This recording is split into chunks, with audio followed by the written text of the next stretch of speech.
Meus irmãos, minhas irmãs, hoje estamos vivendo o terceiro domingo da Quaresma, caminhando para a Páscoa. Logo vai chegar o Tríduo Pascal, a festa da Páscoa, quando nós celebramos que entre a vida e a morte, a vida é mais forte. Nós vimos agora um exemplo dessas pessoas, a maioria mulheres, que estavam aqui em situação de altíssima vulnerabilidade, até em situação de rua. Algumas ficaram durante muito tempo, algumas também chegaram já a passar por muitas situações de violência, de repressão, e agora produziram pão de mel, e agora produziram chocolates desse curso que fizeram. A Páscoa é essa mudança, sair da amargura, sair do sofrimento, sair de tudo que mata, de tudo que destrói a vida, sair para superar, enfrentar, resistir e dar sentido para a vida.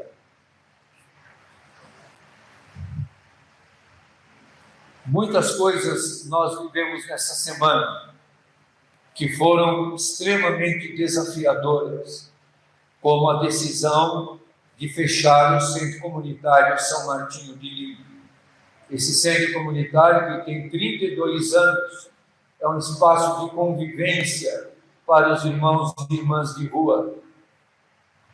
E ele surgiu de uma conversa que eu tive com o Dom Luciano Mendes de Almeida, e o nosso primeiro centro comunitário, São Martinho, foi embaixo do viaduto Guadalajara.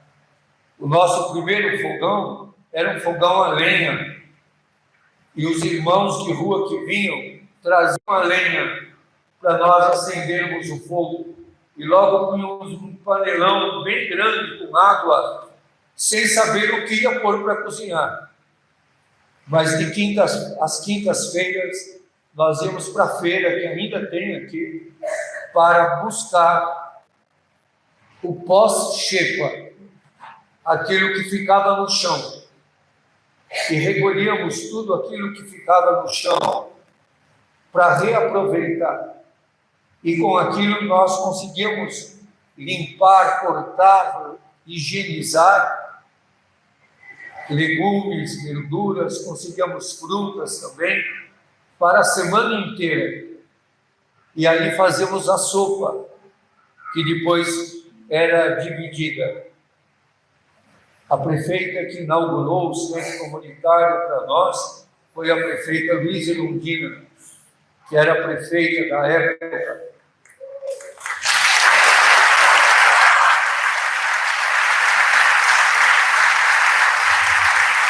Que está entrando hoje com uma ação no Ministério Público para que não seja fechado, mas que melhore o atendimento. Nos primeiros meses, nós sobrevivemos ali assim, sem nada de ninguém. Depois, com a municipalização do atendimento à população de rua, foi feito um convênio com a prefeitura, através de uma entidade social. E agora é esse convênio que a prefeitura quer fechar.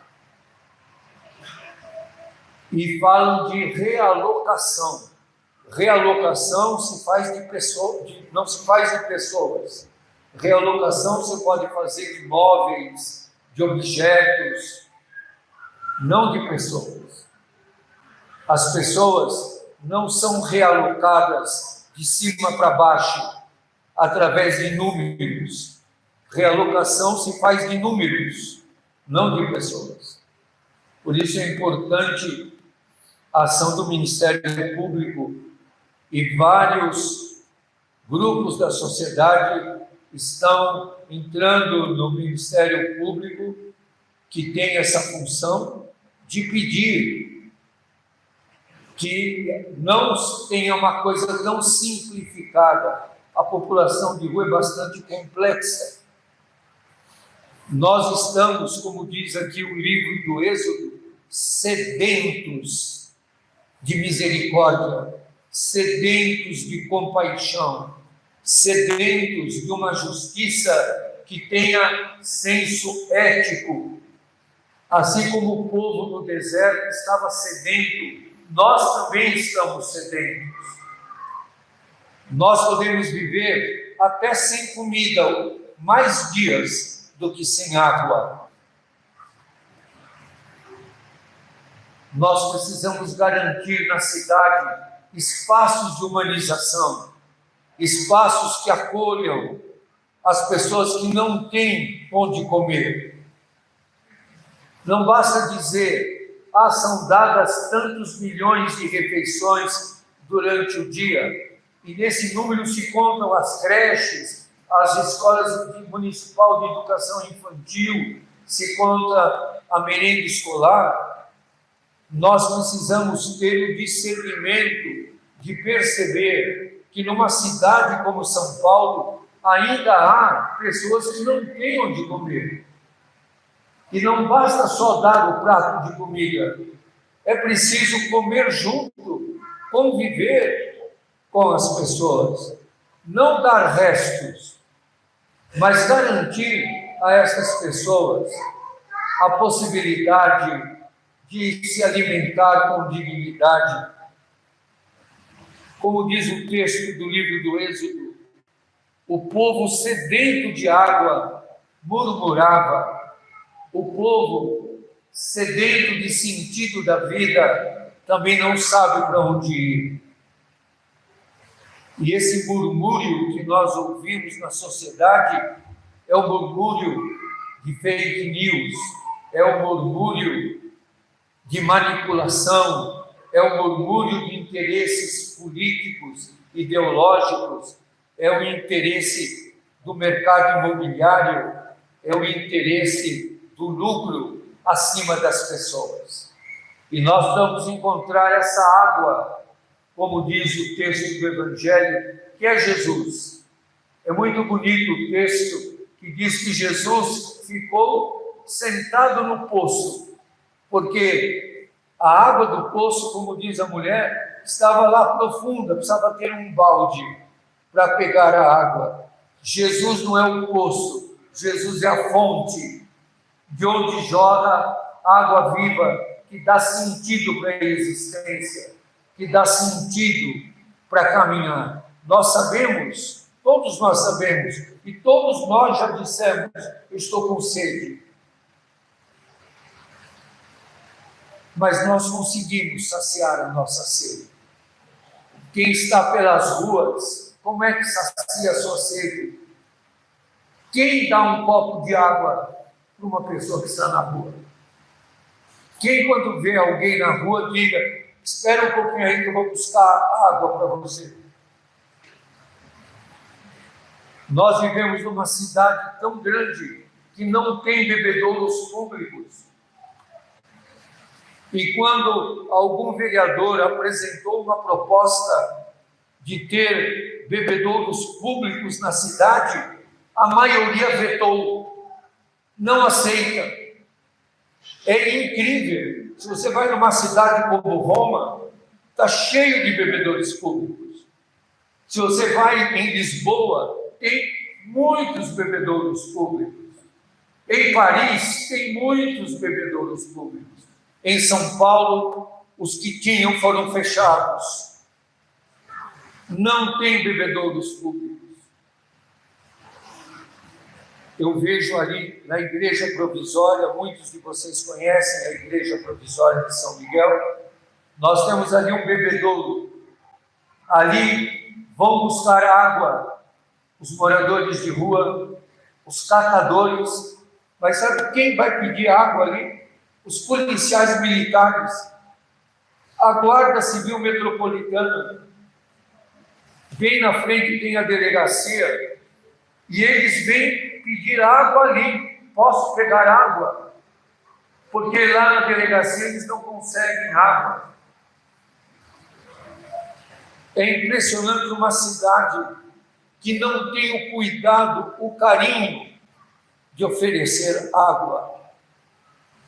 Jesus nos oferece água viva. O que é essa água viva? É vida em plenitude, é a capacidade de não desanimar, de não desistir, a capacidade de enfrentar todas as dificuldades, de não se deixar abater, de não morrer sedento de sentido. A água que é Jesus nos dá sentido para viver, mesmo que todos digam, não vai por aí, não partilhe a água, não partilhe o pão, não partilhe a vida. Quando nós recebemos alguém, o primeiro gesto que em toda casa se faz é dizer, você quer água? A primeira coisa que todos oferecem quando recebem uma visita é o quê? Ah, você quer água? Uma água, um café? Assim tem que ser a nossa vida. Brotar água que dê sentido, que tire a sede. E essa água vem de uma fonte. Essa fonte é Jesus. Essa fonte é Jesus. Então, que neste terceiro domingo da Quaresma, nós tenhamos gestos significativos e verdadeiros. Ofereçam água a quem está na rua, ofereçam água a quem está sedento, mas, mais que isso, sejam água para quem está sedento, sejam sentido para quem está desanimado e esquecido, sejam força e esperança para quem está desanimado, sejam palavra que umedece no calor, que refresca e que dá sentido de viver, tirando a tristeza das pessoas, a depressão, o sofrimento, o abandono dos idosos. Ter um copo de água fresca quando a gente está sedento, andando no calor. Ter uma palavra quando a gente está sozinho, no calor e na solidão da vida.